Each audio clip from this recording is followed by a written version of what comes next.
July ended up going a lot differently than I had planned. In today's video, we are going to take a look at July in a few of my notebooks and planners. I've got my weekly, my daily, and then my media and my regular journal to kind of show you the wrap up in there.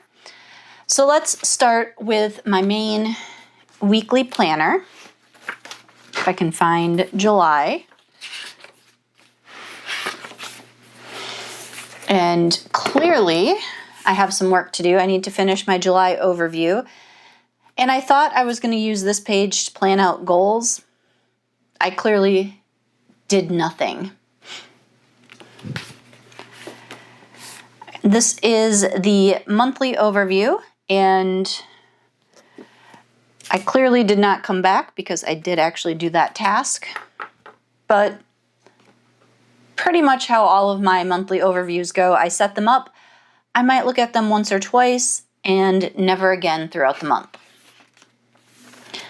This is the week of June 29th through July 5th, and I did it a little bit differently. Instead of putting the to-dos on each day, I just put them in the column over here and crossed them off as I did them.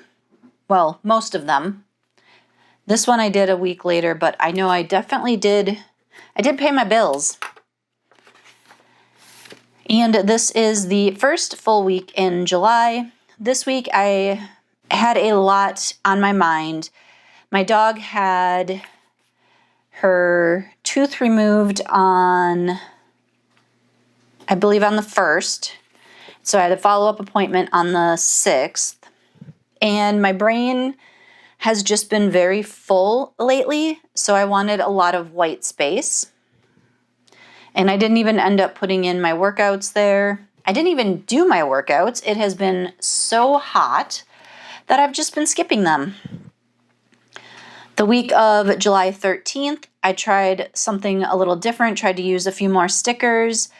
I again did the task list over here, and I clearly did not check them off here, but I know I did them all. And then I went back to a little less white space, a little bit more like this week, for the week of July 20th. And I have a note here, still have not bought AAA batteries. That is neither here nor there. I guess we'll transfer that to August. And then for the last week, the July 27th through August 2nd, I again kind of went back to that more white space. And I feel like I might continue to do this until things in my brain and at my full-time job settle down, because as much as I love this and I love looking at it, it's a little overwhelming right now, and I like this kind of calm look of these 2 weeks. And if I do it like this one or this one, I have enough stickers left over to do a whole other week. And haven't done my July review. This I was going to use for reflections. It's only August 1st, so I may go back and fill these in later. And then August, if you want to see my August setup, that video has already gone live. I will link to it across the top. So that is my weekly planner. Now let's take a look at the daily one. So this is the Erin Condren Daily Duo. So this is the first half. So we're starting fresh in July. My monthly overview is really plain, and it's got the videos I'm going to publish each week. It had the reels that I was going to publish, but I never did that. I did put on some appointments on here, but I really like keeping this to just content. And then flipping ahead, so I have my to-do list here. And again, some of this stuff just doesn't get crossed off when it gets done. So I have already filled in my stats. I did not get around to watching the latest season of School Spirits. And then over here, I have my projects or goals list, and it says watch 4 editing videos per week. I didn't do 4 per week, but I got a good set done where I feel like I'm getting a good grasp of how to edit my book. I did start planning out Vlogoween videos. I have not done anything more than that. I have started working on book 2. I did finish my color edits of Kawaii. Now I need to go back and do the black and white ones eventually. I did pick a new email provider. I did not do the review short story printouts or finish Nightmare Fuel course. I've got like the bulk of that course done. What's left is like the bonuses or extra things. Moving on to my next section here. I did not even watch Marks and Rhythm or Traveling Lens. I did finish my Lego set, and I have not really started on my trip research. I did do a lot of flooring research, and I did get my living room walls dusted, which was a challenge because we have like the 12-foot high vaulted ceilings, and we have like a pot shelf, and it's, 117 degrees outside on average this month. So I did half the living room, and then I did the other half. And I was like using extender duster things and all kinds of stuff to reach the very tippy top of the wall.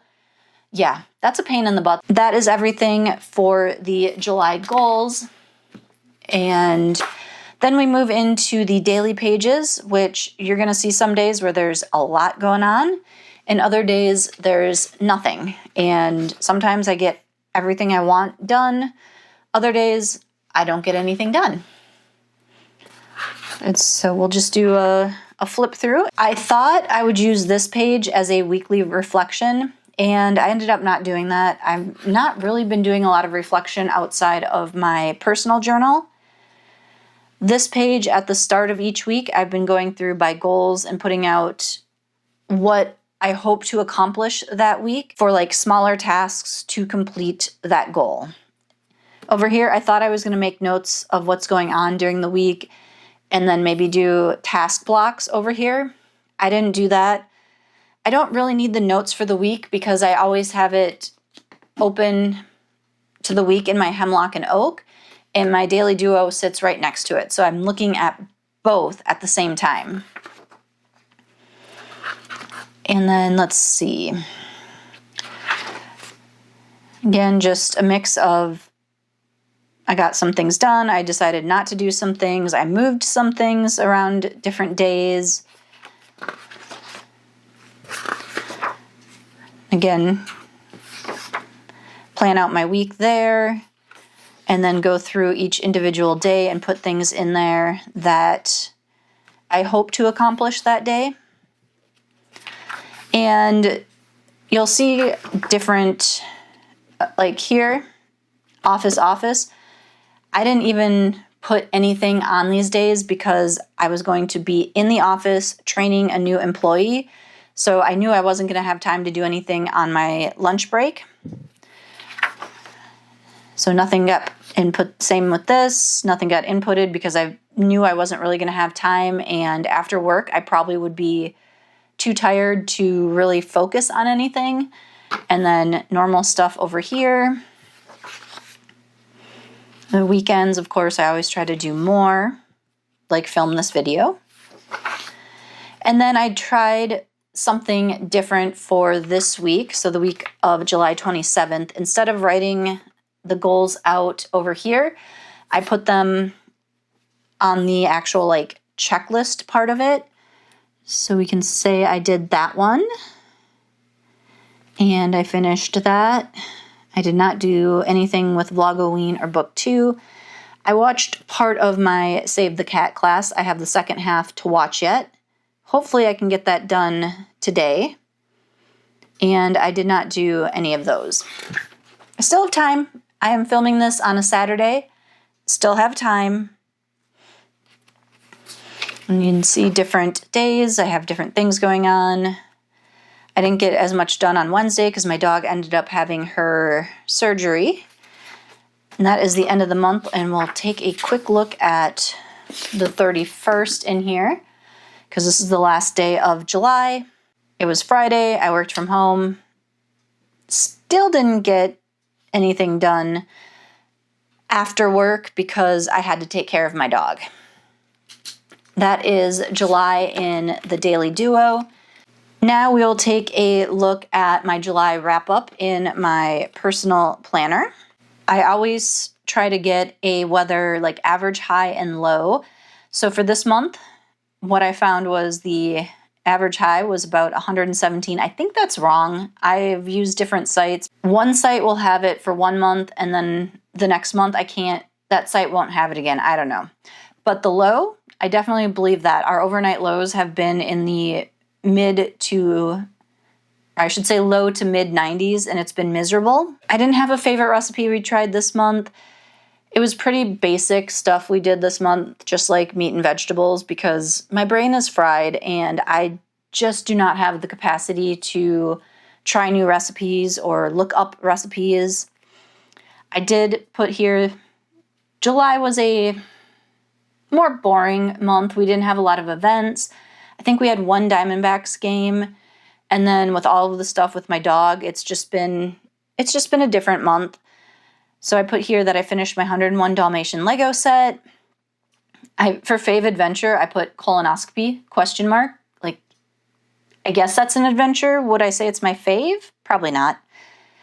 Favorite restaurant was the Persian Room. Favorite book, Night of the Mannequins. And then under Fave Memory, I just wrote, July was a boring but tough month.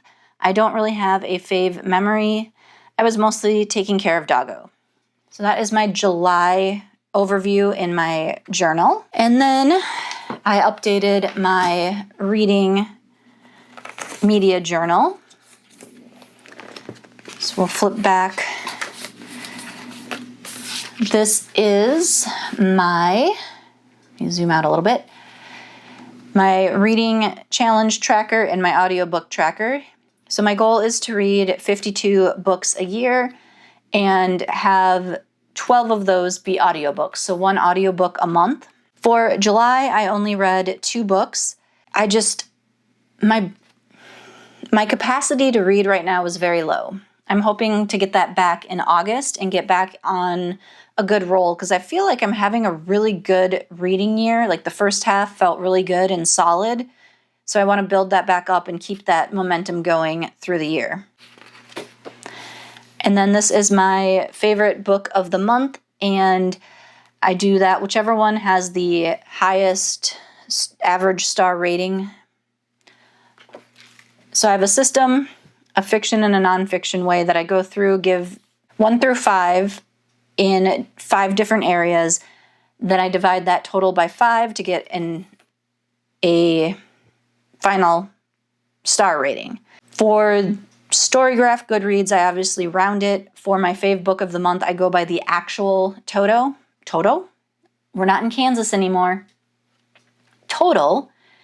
And for July, that ended up being Night of the Mannequins by Stephen Graham Jones. I gave it a 4.05, and then I added it to my bracket over here. So far, Mexican Gothic is in the lead with a perfect 5.0 rating. There's some close ones, like A Box Full of Darkness by Simone St. James was really good, but it wasn't, and I love Simone St. James, but Mexican Gothic just blew my mind. And I also really liked the Final Girl Support Group that came in at 4.75, but just Mexican Gothic, I could go on about that book forever, but we're going to keep going with our July wrap-up. I added July's book over here, and then I am working on filling out, that's June, my July recap. I've got my books one going here. The reading tracker is my Kindle, because it automatically tracks in the app when I read it on my Kindle. For stars, so they both averaged out to 4 stars. The genres, the young adult, romance, and fantasy are from Sarah Cannon's Sacrifice Me, Season 2, Part 1, and horror is Night of the Mannequins by Stephen Graham Jones. So he was my favorite author for the month. That was my favorite book, and I need to finish filling out the TV songs and a movie. And just like that, my media is all filled in. We watched 7 new shows, and by new I mean new seasons, and I had 0 rewatches this month. I am trying to rewatch X-Files and Gilmore Girls, but I do it very randomly. My favorite shows this month were Criminal Minds, Last Week Tonight, and The Burbs, which we just started, and I'm immediately hooked. So hopefully it stays good. And then this says most listened to songs, but I did artist. So Everclear, Bowling for Soup, and Fall Out Boy. And then we watched one movie, which was Project Hail Mary. And that is my month of July. If you've made it this far, drop an emoji that represents summer to you. And let me know if your July was good, bad, or ugly, or somewhere in between. And as always, stay curious and keep creating.